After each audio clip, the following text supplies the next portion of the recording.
I've got this skinny little wire and no 15 amp contacts. What am I gonna do? Not a problem, Willie. We'll take your skinny little wire and we'll strip it down, and then we're going to fold the conductor down over the insulation. Then we're going to take the 30 amp contacts that we have plenty of and slip the whole thing into the wire. Slip wire, conductor, and all into the barrel of the contact. Once we've done that, we can take our trusty power pole crimping tool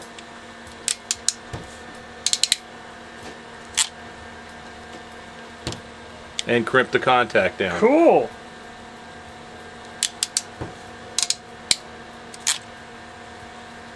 And there you go, Willie. But now how do I get them into the little housings? Not a problem. I know this wire is awfully flexible. So what we're going to do is we're going to orient the contacts properly, place them into the housings, and then put the whole thing down on a hard surface. Then we're going to take our trusty screwdriver.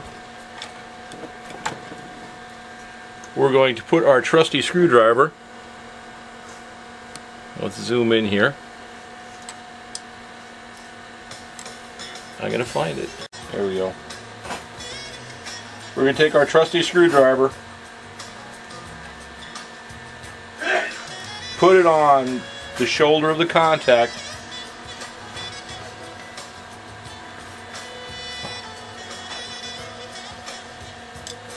put it on the shoulder of the contact and push it straight down.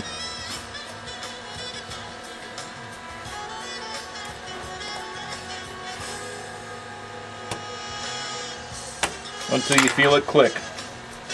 And there you have it.